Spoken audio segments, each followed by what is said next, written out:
إن الله وملائكته يصلون على النبي يا أيها الذين آمنوا صلوا عليه وسلموا تسليما.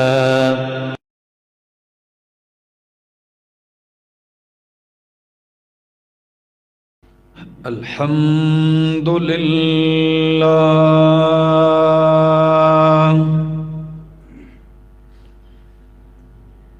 الحمد لله العلي الكبير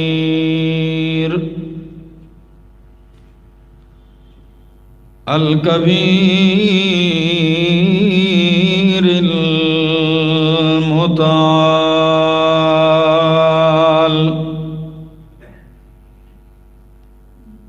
الحمد لله الذي لا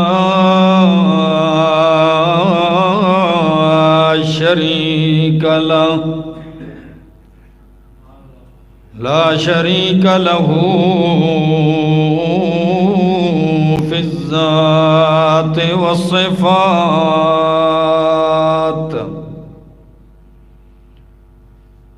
والصلاة والسلام على من أرسل بالبراهين والبينات، وعلى آله وأصحابه وأهل بيته الطيبين الطاهرات. أما بعد، فأعوذ بالله من الشيطان الرجيم. بسم الله الرحمن الرحيم. ربنا وابعث فيهم رسولا منهم يتلو عليهم آياتك ويعلمهم الكتاب والحكمة ويزكيهم. وقال تعالى: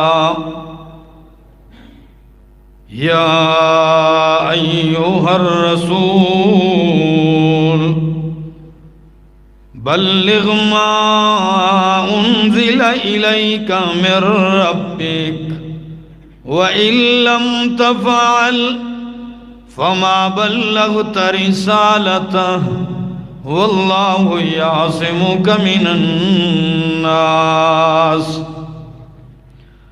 وقال النبي صلى الله تعالى عليه وسلم: إنما بعثت معلما. وقال النبي صلى الله تعالى عليه وسلم: إنما بعثت لأتمم مكارم الأخلاق. وقال النبي صلى الله تعالى عليه وسلم: خيركم من تعلم القرآن وعلمه. سبحان ربك رب العزة عما يصفون وسلام على المرسلين والحمد لله رب العالمين. انتہائی قابل عزت، قابل احترام بزرگوں، بھائیوں، عزیزوں، نوجوان ساتھیوں، السلام علیکم۔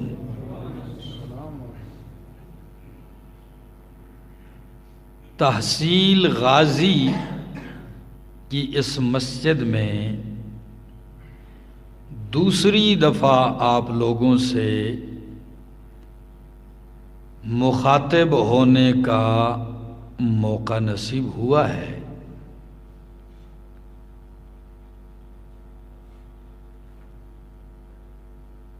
دعا گو ہوں اللہ کی بارگاہ میں، اللہ مجھے حق صحیح صحیح کہہ سکنے، سمجھا سکنے کی توفیق نصیب فرمائے، اور اس کے بعد مجھے اور آپ سب کو عمل کی بھی توفیق نصیب فرمائے۔ مجھے یہ احساس بھی ہے کہ شہر کی مسجد ہے، بازار کی، سارے تاجر بھی ہیں، دکاندار بھی ہیں، اور یہ وقت تجارت کا ایک مصروف وقت ہوتا ہے، دکانداری کا۔ ہمارے دوست عابد صاحب بھائی حضرات ان کے دکانیں بند کر کے یہاں بیٹھے ہیں، صرف اور صرف اس نیت سے کہ اللہ اور اس کے رسول کی کچھ بات سن لیں جو ہمارے لیے دنیا اور آخرت میں عزت اور بلائی کا ذریعہ بن جائے۔ دوستو، انسانیت کی بھلائی کے لیے میں اپنی بات کا آغاز کر رہا ہوں، آپ کی توجہ چاہوں گا، آپ توجہ رکھیں گے تو میرا یہ سفر بھی جگہ پہ لگے گا، اور آپ گھر کو جائیں گے تو کچھ لے کے بھی جائیں گے۔ انسانیت کی بھلائی کے لیے، ہدایت کے لیے، رہنمائی کے لیے وقفے وقفے سے اللہ نے انبیاء بھیجے، رسول بھیجے، اور اللہ نے نبیوں کو کتاب بھی دی، صحیفے دیے، وہی بھیجتے رہے۔ یہ سلسلہ چلتے چلتے یہاں تک آیا کہ عیسیٰ علیہ السلام کے آتے ہوئے آئے، اور اللہ نے ان کو زندہ آسمانوں پہ اٹھا لیا۔ ان کے اٹھائے جانے کے بعد 675 سال کا عرصہ گزر گیا، معاشرے میں ایک بگاڑ آ گیا۔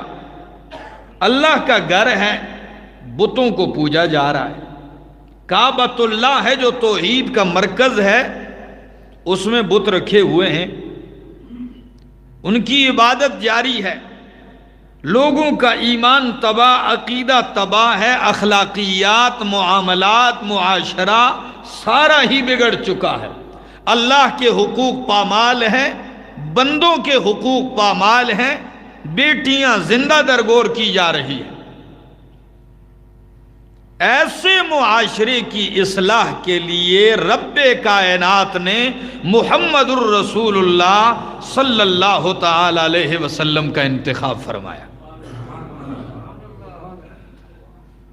اور آپ کو ایک کامل کتاب عطا فرمائی ہے جس کا نام ہے قرآن کریم۔ یہ کامل ہدایت نامہ آپ کو عطا فرمایا کہ میرے پاک پیغمبر پہلے دن ہی سے، جس دن سر پہ تاج نبوت رکھا، غار ثور میں جس دن نبوت وہی جبریل لے کے آیا، اسی دن 5 آیتیں عطا کی، اور پہلا جملہ یہ تھا، اقرأ بسم ربک الذی خلق۔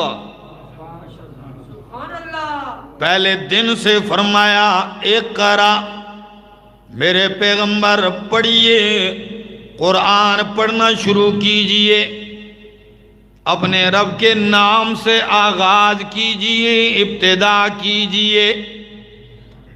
امام الانبیاء نے قرآن کے ذریعے اس بگڑے ہوئے معاشرے کی اصلاح فرمائی، اور ایسی اصلاح فرمائی وہی لوگ جو بٹکے ہوئے تھے، وہی لوگ جنہیں زندگی گزارنے کا کوئی پتہ نہیں تھا، وہی لوگ جنہیں اخلاق کا کچھ عطا پتہ نہیں ہے، لیکن قرآن کے ذریعے ایسی اصلاح کی گئی کہ اب وہی جماعت قیامت تک آنے والوں کے لیے اللہ نے ان کو معیار بنا دیا۔ ایسی اصلاح فرمائی۔